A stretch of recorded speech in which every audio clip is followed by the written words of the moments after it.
प्यारे बच्चों नमस्कार, कैसे हैं आप। एक बार पुनः आप सभी का विज्ञान के इस चैनल में हार्दिक स्वागत है। और आज हम जो पार्ट 4 पढ़ रहे हैं उसका पार्ट 5 लेकर के आपके सामने मैं उपस्थित हूँ, अभिषेक पांडे। तो प्यारे बच्चों, तो कार्बनिक यौगिक की जो हम जानकारी कर रहे हैं वो कार्बनिक यौगिकों को हम यहाँ अध्ययन कर रहे हैं। इसी श्रृंखला में आज आप पढ़ेंगे क्रियात्मक समूह के बारे में। आज हम आपको बताएंगे क्रियात्मक समूह और समजातीय श्रेणी के बारे में। तो बच्चों अपनी कॉपी पेंसिल निकाल लीजिए, एक बार पुनः तैयार हो जाइए और पढ़ाई के लिए। तो चलिए शुरू करते हैं कि क्रियात्मक समूह क्या होते हैं और उसको हम जानते हैं। तो बच्चों ये सबसे पहले क्रियात्मक समूह को समझने से पहले एक बात समझना बहुत आवश्यक है कि जैसा कि आपने देखा कि हाइड्रोकार्बन्स में कार्बन और हाइड्रोजन इनसे मिलकर के जो हमारे यौगिक बन रहे हैं वो हाइड्रोकार्बन्स कहलाते हैं। प्यारे बच्चों, कार्बन केवल हाइड्रोजन के साथ ही संयोग नहीं करता है, यह अन्य तत्वों के साथ भी संयोग करके बंध बनाने की क्षमता रखता है। जैसे ऑक्सीजन, नाइट्रोजन, सल्फर आदि तत्वों के साथ भी यह आबंध बनाता है। तो बच्चों ये ध्यान रखना है कि हाइड्रोकार्बन श्रृंखला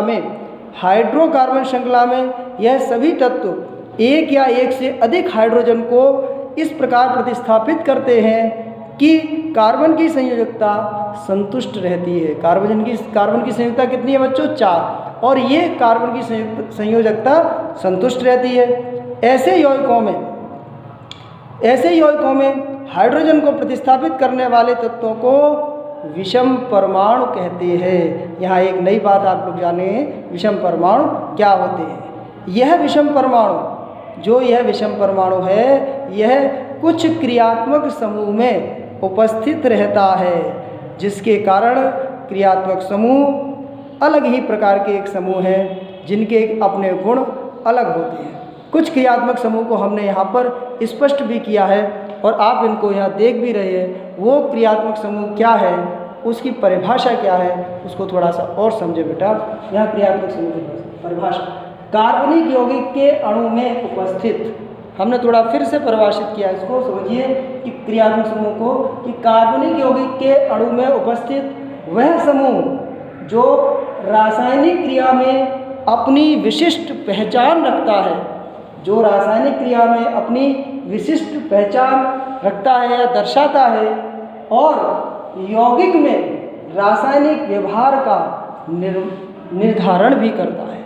जो यौगिक है उसका रासायनिक व्यवहार किस प्रकार का है उसका भी निर्धारण करता है, क्रियात्मक समूह कहलाता है। उसे हम क्रियात्मक समूह कहते हैं। एक बार पुनः इस बात को समझ लो बेटा कि कार्बनिक यौगिक के अणु में उपस्थित वह समूह जो रासायनिक क्रिया में अपनी विशिष्ट पहचान रखता है, अपनी विशिष्ट पहचान दर्शाता है, और यौगिक में रासायनिक व्यवहार का निर्धारण करता है, क्रियात्मक समूह कहलाता है। ये क्रियात्मक समूह किस प्रकार के होते हैं, कौन कौन से होते हैं, उनके कुछ उदाहरण हमने आपको यहाँ पर लिए हैं, उनको आप समझें। कौन कौन से उदाहरण हैं? सबसे पहले हमने लिखा है क्लोरो, ये क्लोरो ब्रोमो, ये हैलोजन यौगिक हैं हमारे। ये हैलोजन यौगिक के उदाहरण हैं, जिसमें क्लोरो के लिए हम जो प्रदर्शित करते हैं वो डैश Cl से प्रदर्शित करते हैं। क्लोरो समूह को डैश Cl से प्रदर्शित करते हैं बच्चों। दूसरा है ये हैलोजन ब्रोमो, जिसको कि हम प्रदर्शित करते हैं डैश Br से। आगे चलते हैं हम। अब ये दो तो हमारे हैलोजन यौगिक के हैं। अब हम आगे चलते हैं दूसरे यौगिकों में, जिसमें के हैं एल्कोहल जो यौगिक है, एल्कोहल का जो क्रियात्मक समूह है, इसका डैश OH, इसको हम किससे प्रदर्शित करते हैं? डैश OH जो प्रदर्शित करता है वो एल्कोहल समूह को प्रदर्शित करता है। ठीक इसी प्रकार एल्डिहाइड समूह है, और एल्डिहाइड समूह किसको प्रदर्शित करता है? डैश C, फिर डैश H और डबल डैश O। बेटा ध्यान दे रहे हैं यहाँ पर, क्योंकि ऑक्सीजन के साथ ये द्विबंध बना रहा है, दो इलेक्ट्रॉन की साझेदारी करके ये बंध बना रहा है कार्बन परमाणु, जबकि हाइड्रोजन के साथ एकल बंध से जुड़ा हुआ है। और ये समूह यहाँ जिस यौगिक के साथ जुड़ा हुआ है उसका यहाँ पर जो परमाणु है वो आएगा। तो कार्बन की इस तरह से चारों संयोजकता यहाँ पर संतुष्ट हो रही है। ध्यान में कीटोन, अगला जो समूह है वो है हमारा कीटोन समूह, जो जिसमें क्या है, कार्बन ऑक्सीजन के साथ द्विबंध बना रहा है और अन्य दो परमाणुओं के साथ एकल बंध बनाएगा। उसके बाद अगला है कार्बोक्सिलिक अम्ल, जिसके लिए कार्बन का परमाणु ऑक्सीजन के साथ द्विबंध बना रहा है और फिर डैश O और फिर डैश H या डैश OH हम उसको लिखते हैं।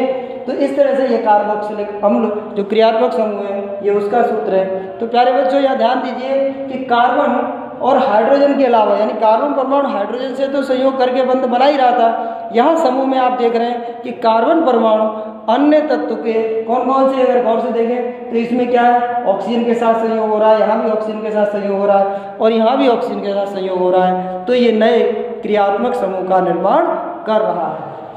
अब आगे चलते हैं क्रियात्मक समूह के बाद समजातीय श्रेणी। ये समजातीय श्रेणी क्या होती है बच्चों? समजातीय श्रेणी में अगर आप गौर से देखें कि वे यौगिक जिनके अभिक्रियात्मक समूह समान होते हैं, वे यौगिक जिनके अभिक्रियात्मक समूह किस प्रकार के हों, समान होते हैं, उन्हें या उन यौगिकों के समूह को सजातीय श्रेणी कहते हैं। उन यौगिकों के समूह को सजातीय श्रेणी कहते हैं और या उन्हीं को हम कहते हैं समजातीय श्रेणी कहते हैं। इनके भी हम उदाहरण लेते हैं। यहाँ उदाहरण हमने लिया है एल्कोहल सीरीज का। तो एल्कोहल एक समजातीय या सजातीय श्रेणी है और एल्कोहल की श्रेणी कौन सी है उसमें कुछ उदाहरण लिए हमने, आपने देखे।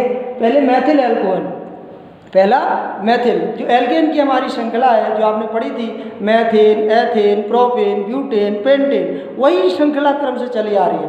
चूँकि यह एल्कोहल है तो इसमें मैथिल एल्कोहल आएगा, पर नाम वहीं से आएगा, मैथिल एल्कोहल, जिसका सूत्र है CH3OH। एथिल एल्कोहल जिसमें है C2H5OH। यहाँ गौर से ध्यान दीजिए इसको पढ़ने के लिए कि मैथिल के लिए तो आपका CH3 है और ये एल्कोहल जो है वो ग्रुप कौन सा आ गया, OH ग्रुप। सभी में OH ग्रुप यहाँ जुड़ा हुआ है। तो ये OH ग्रुप क्या बता रहा है, ये एल्कोहल ग्रुप को बता रहा है। जो क्रियात्मक समूह है वो कौन सा है, एल्कोहल है बेटा, और ये क्रियात्मक समूह सभी में उपस्थित है।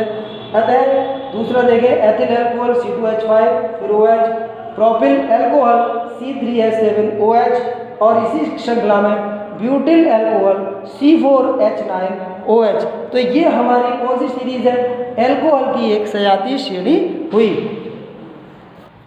अब जानते हैं बच्चों समजातीय श्रेणी की विशेषता, यानी सजातीय श्रेणी की विशेषताएं क्या है उनको जानते हैं। सजातीय श्रेणी में क्या क्या विशेषताएं होती हैं, कौन कौन सी विशेषताएं, 4 विशेषताएं हम यहाँ डिस्कस करेंगे बच्चों और उदाहरण के साथ डिस्कस करेंगे, तो इनको भी ध्यान से समझिए। पहली विशेषता क्या है कि श्रेणी के सभी यौगिकों का सामान्य सूत्र समान होता है। श्रेणी के जितने भी यौगिक हैं उनका सामान्य सूत्र एक समान होता है। जैसे आपने उदाहरण के लिए पढ़ा है कि हाइड्रोकार्बन श्रेणी का सामान्य सूत्र CnH2n+2 है। जो हाइड्रोकार्बन श्रृंखला है हमारी उसका जो सामान्य सूत्र है CnH2n+2 है, जहाँ पर n जो है वो कार्बन परमाणु की संख्या है, कार्बन परमाणु की संख्या है। इसको हमने पीछे भी डिस्कस किया है, जहाँ आपने CH4, मैथेन, एथेन, प्रोपेन इनके नाम पढ़े थे, एल्केन ग्रुप को पढ़ा था। तो ये पहले ही इसकी विशेषता हो गई। क्या विशेषता है कि श्रेणी के सभी यौगिकों का जो सामान्य सूत्र होता है वो एक समान होता है। दूसरी विशेषता क्या है बच्चों कि श्रेणी के किन्हीं 2 क्रमागत सदस्यों के मध्य, इस श्रृंखला के किन्हीं 2 क्रमागत यानी क्रम से आने वाले सदस्यों के मध्य, सदस्यों के बीच क्या चीज, -CH2 का निश्चित अंतर होता है। ये -CH2 का निश्चित अंतर किस प्रकार से बता रहे हैं बेटा, इसको आप एक उदाहरण से समझिए कि जैसे मैंने लिया है मैथेन। बेटा जो एल्केन की श्रृंखला है उस एल्केन की श्रृंखला में सबसे पहला यौगिक हमारा मैथेन है, जिसका सूत्र क्या है CH4, और सामान्य सूत्र देखिए यही से निकल के आता है। n की जगह 1 रखेंगे तो C1H2+2 4, यानी पहला यौगिक मैथेन निकलता है। और इसी में दूसरा यौगिक क्या निकलता है, क्रमशः आप n की जगह 2 रखिए तो C2, और n की जगह 2 रखने से 2 दूनी 4 और 6 C2H6, यहाँ पर एथेन निकलता है। और इन दोनों यौगिकों के बीच आप देखिए मैथेन और एथेन के बीच अंतर हमारा -CH2 का आ रहा है कि नहीं, जरा चेक करिए, या कार्बन 1 या 2, तो एक कार्बन बढ़ गया, C आ गया। अब H के 4 है या H के 6 हैं, तो कितना हो गया, H के 2 हाइड्रोजन का अंतर, अतः -CH2 का इन दोनों के बीच अंतर होगा। तो ये दूसरा इसका गुण था। क्या था गुण, स्पष्ट समझिए कि श्रेणी के किन्हीं 2 क्रमागत सदस्यों के बीच डैश CH2 का अंतर होता है। यह एल्केन का उदाहरण है, इसे आप समझ सकते हैं। अब आते हैं तीसरे गुण को देखते हैं बेटा कि श्रेणी के सभी यौगिकों को प्राप्त करने की, श्रेणी के जितने भी यौगिक हैं उनको प्राप्त करने की कुछ सामान्य विधियां होती हैं। कुछ सामान्य विधियां होती हैं किसकी? श्रेणी के सभी यौगिकों को प्राप्त करने की कुछ सामान्य विधियां होती हैं। जैसे इसमें उदाहरण देखते हैं कैसे विधि। जैसे एल्केन जो श्रेणी है, एल्केन श्रेणी के सभी यौगिकों में, एल्केन श्रेणी के सभी यौगिकों में एक वसा अम्ल के सोडियम लवण को सोडा लाइम के साथ गर्म करके प्राप्त किया जाता है या किया जा सकता है। इसको उदाहरण के साथ समझिए बेटा। कैसे? यहाँ हमने एक स्टैंडर्ड फॉर्मूला लिखा है ये, जो इसी बात को स्पष्ट करता है। RCOONA प्लस NaOH CaO के साथ रिजल्ट बनाएगा एल्केन R' प्लस Na2CO3 बनाएगा। अब इस बात को एक उदाहरण से समझिए बेटा। अभी यहाँ कुछ कम समझ में आएगा। R क्या रिजल्ट है हमारा, वो कैसे उदाहरण से आपको अच्छी तरह समझ में आ जाएगा। मैं यहाँ पे बात नहीं कर रहा, उदाहरण भी देखिए। मैंने उदाहरण लिया, जैसे उदाहरण मैथेन लिया। मैथेन हमारी इसी एल्केन की श्रृंखला का पहला यौगिक है। तो कैसे बनना है देखिए। मैथेन के लिए मैथेन बन कैसे रहा है उसको समझिए। यहाँ पर CH3COONA अर्थात सोडियम एसीटेट लिया। क्या लिया है? Sodium acetate. गौर करना, CH3COONA। अब इस फॉर्मूले को देखिए, ये सोडियम लवण था हमारा। सोडियम लवण में क्या था? RCOONA। तो यहाँ पे जो R है ये रिजेंट, वो R रिजेंट क्या आया निकल के हमारा? CH3 मैथिल। क्लियर हुआ? सोडियम एसीटेट में ये R क्या हमारा? मैथिल। और बाकी देखिए एज इट इज। अब प्लस NaOH, इसके साथ अक्रिया करके किसकी उपस्थिति? CaO। क्या बनना है? एल्केन। एल्केन क्या बनना है यहाँ पर? Methane CH4। इस मैथेन में क्या बनना है? देखिए एल्केन बनना है R'H। तो R क्या बन गया यहाँ पे? H निकाल दो एक इसमें से, तो CH3। इसी को अगर हम लिखेंगे तो क्या लिख देंगे बेटा? और से समझिए कि CH3 और फिर H, तो ये बन गया ना CH4 मैथेन। तो इसमें से यही बन गया। R क्या है हमारा? CH3। क्लियर हो गया? तो इस तरह से R'H जो हमारा एल्केन मिल रहा था वो एल्केन बन गया। और क्या बनेगा? सोडियम कार्बोनेट अर्थात Na2CO3। तो ये जो हमारा क्लियर हुआ ये गुण क्या था कि श्रेणी के सभी यौगिकों को प्राप्त करने की कुछ सामान्य विधियां होती हैं, जिसमें से उदाहरण हमने लिया एल्केन का कि एल्केन श्रेणी के सभी यौगिकों में एक वसा अम्ल के सोडियम लवण को सोडा लाइम के साथ गर्म करके प्राप्त किया जा सकता है। अब दूसरा इसका उदाहरण और भी लिया है, जैसे और अच्छे से समझ में आ जाए बेटा। आप देखिए एथेन के लिए। एथेन के लिए क्या है? C2H5COONA। यहाँ था सोडियम एसीटेट, तो यहाँ पे C2H5COONA है। अब ये NaOH के साथ क्रिया करके क्या बनाएगा? C2H6 ethane. मैथेन बन गया। क्या बनाएगा? एथेन। तो यहाँ भी वही R'। R क्या बन गया यहाँ पे? आप देखिए C2H5। यहाँ जो रिजल्ट है हमारा ये C2H5 क्या है? R। यही R है। और यहाँ भी देखिए R' तो C2H5। तो इस तरह से स्टैंडर्ड फॉर्मूला है। और ये सजातीय श्रेणी की कितनी विशेषताएं होगी बेटा? 3। अब देखिए विशेषता चौथे नंबर की देखते हैं बेटा कि चौथी विशेषता क्या है कि अणुभार बढ़ने के साथ किसी भी श्रेणी के सदस्यों के भौतिक गुणों में क्रमिक परिवर्तन आता है। अर्थात हो सकता है उसका क्वथनांक जब क्रम से चलते हैं तो एक का क्वथनांक कुछ और दूसरे का क्वथनांक परिवर्तित हो जाएगा। यानी कब? जब अणुभार बढ़ेगा। अणुभार बढ़ने के साथ किसी भी श्रेणी के सदस्यों में या सदस्यों के भौतिक गुणों, जो भौतिक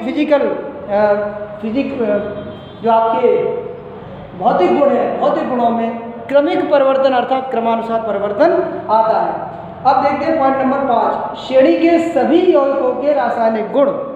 श्रेणी के जितने भी यौगिक हैं उनके रासायनिक गुण प्रायः समान होते हैं, अर्थात एक समान होते हैं। अब श्रेणी के जो रासायनिक गुण हैं वो भी एक समान होते हैं। अणुभार बढ़ने के साथ उनके भौतिक गुणों में परिवर्तन आता है। तो ये 5 गुण हो गए। अब बेटा यहाँ कुछ हमने एग्जाम्पल लिए हैं इसके। विभक्त श्रृंखला यौगिकों की जो प्रमुख सजातीय श्रेणियां हैं वो और उनके क्रियात्मक समूह क्या है। उनको भी हमने यहाँ बताने का प्रयास किया। ये पूरा एक टेबल बनाया, उसको बेटा ध्यान से देखिए, क्योंकि इससे भी आपको आगे की चीज़ जानने में बहुत आसानी होगी, इसलिए इसे ध्यान से समझ लीजिए। साथ ही हमने जो प्रमुख श्रेणियाँ हैं वो भी ली हैं, उनके अभिक्रियात्मक समूह लिए हैं, उनके प्रमुख यौगिकों का नाम भी लिया है, और साथ साथ उन यौगिकों का साधारण नाम क्या है वह भी बताया है, और उनके IUPAC नाम क्या है वह भी बताया है। इसको जरा ध्यान से एक बार देख लीजिए, मैं क्रम से पढ़ता हूँ। हाइड्रोकार्बन, सबसे पहली श्रेणी हमने लिया हाइड्रोकार्बन एल्केन, जिसका अभिक्रियात्मक समूह डैश, जिसे हम डैश से प्रदर्शित करते हैं। इसका प्रथम यौगिक, प्रमुख यौगिक CH4, जिसका नाम है मैथेन, और इसका IUPAC नेम भी मैथेन है। अब दूसरी श्रृंखला एल्केन की आती है, दूसरा नाम क्या है एल्कीन। एल्कीन जिसका अभिक्रियात्मक समूह किससे प्रदर्शित करते हैं, डबल डैश से, और इसका जो प्रमुख यौगिक है वो क्या है C2H4। C2H4 को हम कैसे दिखाते हैं, इसका नाम है एथिलीन, और इसको हम दूसरे तरीके से भी प्रदर्शित कर सकते हैं CH2 डबल डैश CH2, क्योंकि डबल डैश है बीच में। और इसका नाम क्या है, साधारण नाम एथिलीन बेटा। IUPAC नाम क्या है इसका, एथीन, इसका एथीन। अब चलते हैं एल्काइन, जो सजाती श्रेणी है एल्काइन, इसमें क्या है ट्रिपल बॉन्ड, अभिक्रियात्मक समूह इसका ट्रिपल बॉन्ड। प्रमुख यौगिक C2H2, नाम इसका क्या है एसिटिलीन, बड़ी महत्वपूर्ण क्या है, इसे आगे पढ़ेंगे इसको, एसिटिलीन, और इसका IUPAC नाम एथाइन।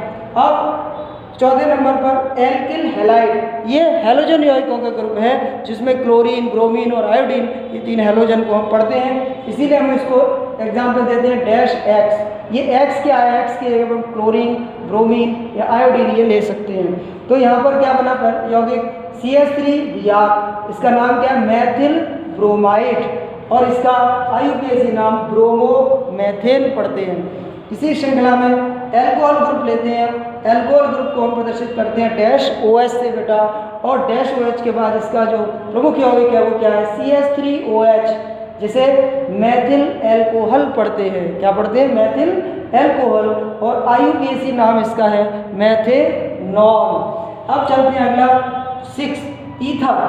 ईथर जो है उसका ग्रुप अभिक्रियात्मक समूह डैश O डैश, प्रमुख यौगिक CH3 dash O dash CH3, यानी CH3 दोनों तरफ आता है, क्रियात्मक समूह बीच में O है।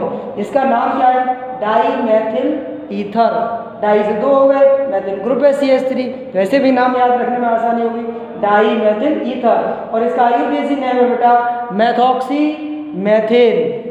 अब आते हैं एल्डिहाइड ग्रुप। जो एल्डिहाइड ग्रुप है उसका जो क्रियात्मक समूह है, अभिक्रियात्मक समूह डैश CHO, और इसका प्रमुख यौगिक है H डैश CHO, जिसका नाम है फॉर्मल्डिहाइड। फॉर्मल्डिहाइड बहुत इंपॉर्टेंट है ये, और इसका IUPAC नाम है बेटा मैथेनेल, मैथेनेल। अगला लेते हैं कीटोन ग्रुप। जो कीटोन ग्रुप है उसका क्रियात्मक समूह डैश C डैश, और उसी कार्बन के साथ डबल डैश O। इसके जो प्रमुख यौगिक है वो क्या है CH3CO CH3, क्या है ये एसीटोन, और इसका IUPAC नाम है प्रोपोनोन। लास्ट कार्बोक्सिलिक अम्ल है हमारा, जो लास्ट है वो क्या है कार्बोक्सिलिक अम्ल, जिसमें dash C double dash O single dash OH, और इसका यौगिक है HCOOH, जिसका नाम है फार्मिक अम्ल। इसको हम किससे प्रदर्शित करते हैं बेटा, फार्मिक अम्ल, फार्मिक अम्ल, और इसका IUPAC नाम है मैथेनोइक अम्ल। इस तरह से ये क्रियात्मक समूह की श्रृंखला यहाँ बच्चों समाप्त होती है, और अगले वीडियो में हम इससे आगे की बात करेंगे। और इस वीडियो को अच्छा लगा हो बेटा तो इसे शेयर अवश्य करें अपने साथियों के बीच, जिससे ज़्यादा से ज़्यादा बच्चों तक ये विज्ञान का जो महत्वपूर्ण बात है वो आप तक पहुँचे। और चैनल अगर अभी तक सब्सक्राइब नहीं किया है बच्चों तो ज़रूर सब्सक्राइब कर लीजिए इसी तरह के अच्छे वीडियो देखने के लिए। और थैंक यू वेरी मच।